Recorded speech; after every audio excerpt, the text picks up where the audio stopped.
Saúde, irmão, na paz do Senhor. Hoje o nosso estudo vai ser sobre o filho pródigo, que se encontra em Lucas, capítulo 15, versículo 11 ao 24. Amém?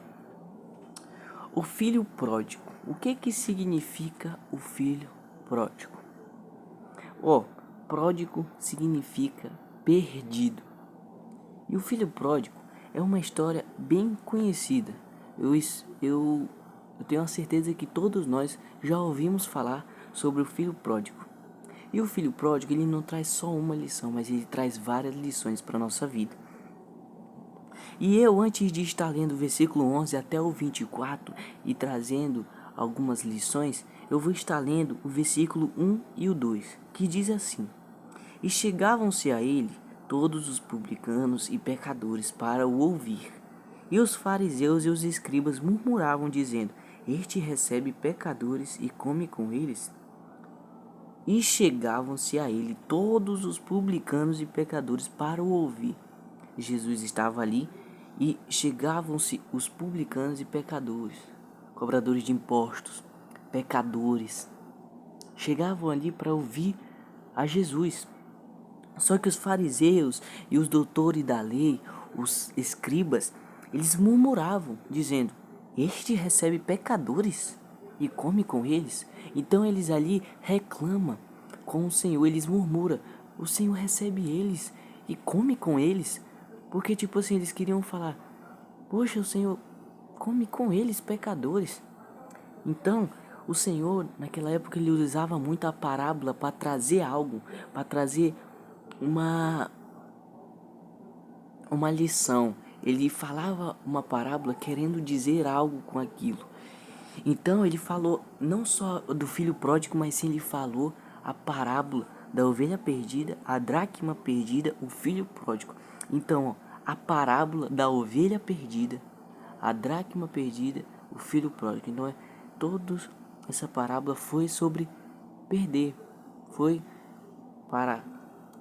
sobre perda. Então, vamos para agora o filho pródigo. Como eu falei, filho perdido. Vamos entender essa história. E disse um certo homem, tinha 2 filhos. E o mais moço deles disse ao pai: Pai, dá-me a parte dos bens que me pertence. E ele repartiu por eles a fazenda. Então, antes de eu começar a falar, vamos se colocar no lugar do filho e Deus é no lugar do pai. Então, o filho, ele pede a herança. No caso, nós pedimos a herança. Agora vamos parar para pensar. A gente só recebe a herança do nosso pai, da nossa mãe, se quando eles morrem. Então o que o filho pródigo estava querendo dizer para o seu pai? Se o pai dele ainda estava vivo e o filho pródigo estava perguntando para ele. O que o filho pródigo quis dizer? Pai, para mim o senhor já morreu. Para mim o senhor não existe mais. E pediu a herança. Isso que ele quis dizer. Para ele, o pai dele não existia. E muitas das vezes é assim pra gente. Pra gente, Deus ele não existe. Muitas das vezes a gente fala isso, a gente murmura, fala várias coisas. E a outra coisa é, por que o pai dele não falou nada? Tipo assim, filho, não faça isso.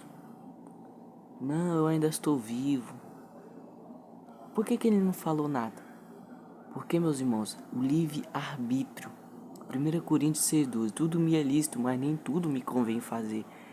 Então, o filho pródigo, ele podia fazer algo. Podia fazer tudo o que ele queria. Igual a gente tem este poder de fazer o que a gente quer. Mas a gente tem que saber que tem as consequências. E o filho pródigo fez. E Deus, o pai dele, não falou nada. Vai lá, meu filho. É a mesma coisa com nós. Deus, ele nos permite fazer tudo, meus irmãos, tudo. Mas nós devemos saber que nem tudo convém fazer. Nem tudo vai nos nos privilegiar, nos ajudar. Nem é tudo porque é uma coisa boa que pode. Só porque pode ser uma coisa boa, as consequências é ruim. Gálatas 6:7, o que você planta, você colhe. Você pode plantar uma coisa ruim, mas você vai colher coisa ruim. Se você plantar coisas boas, você vai colher coisas boas. E poucos dias depois, o filho mais novo, ajuntando tudo, partiu para uma terra longínqua e ali desperdiçou seus bens, vivendo dissolutamente. Aqui o versículo é muito claro, né? E ali desperdiçou. Desperdiçar. Ele jogou fora o dinheiro que ele recebeu. Ele não fez coisas certas, ele fez coisas erradas com mulheres, com festa, com os amigos. Para ele só queria curtir. Ele queria viver longe do pai dele para aproveitar a vida que o mundo nos oferece. E muitas das vezes isso acontece. A gente está na igreja, mas está com o coração em outro lugar. A gente está nos cultos, mas, meus irmãos, a gente pensa lá fora, no mundo. A gente tem que pensar, nós temos que estar ligados na presença de Deus. Porque o inimigo, ele não quer que a gente esteja na presença de Deus. Ele quer roubar a palavra de Deus no nosso coração.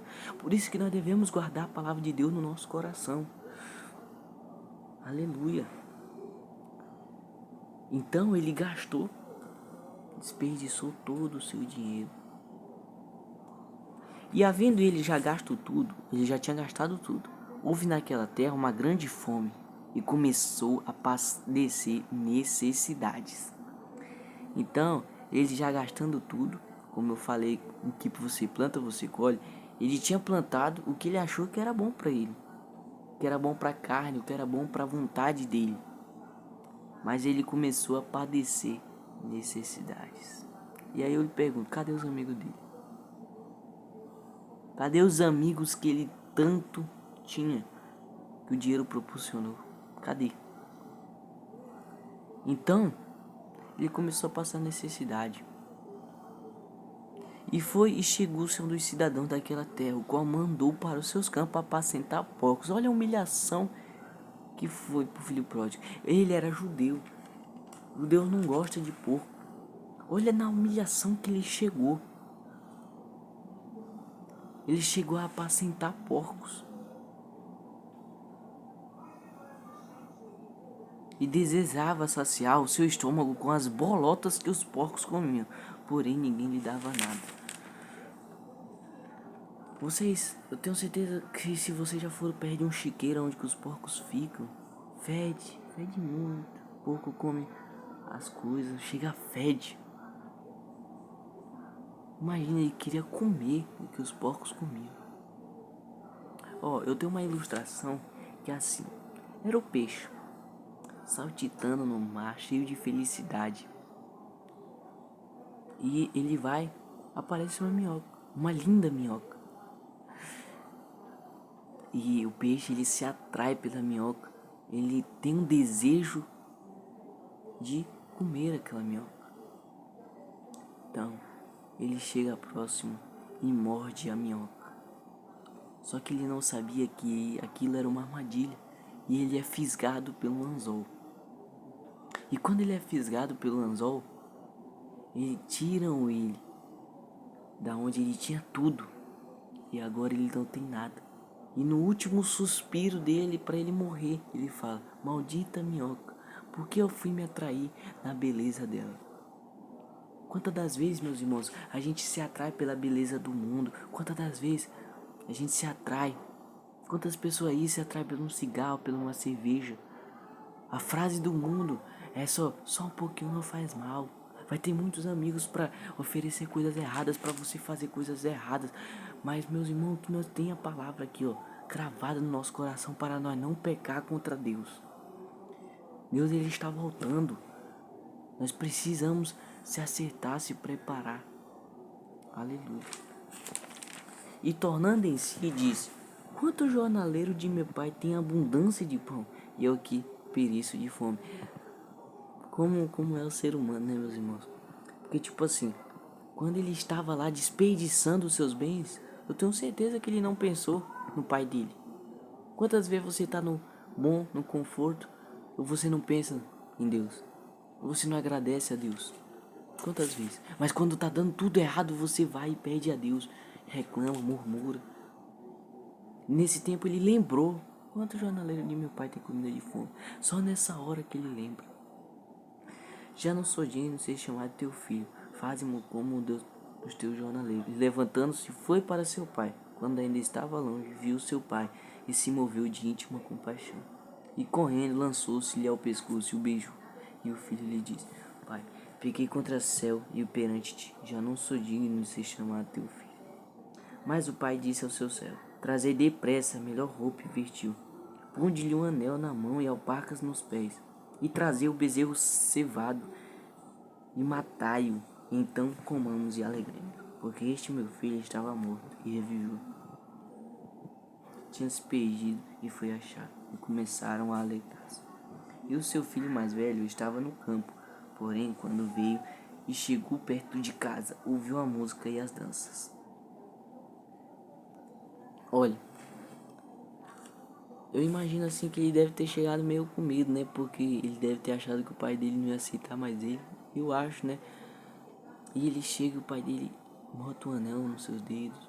Fala para os empregados fazer uma grande festa, matar um bezerro cevado. Como Deus é maravilhoso, meus irmãos.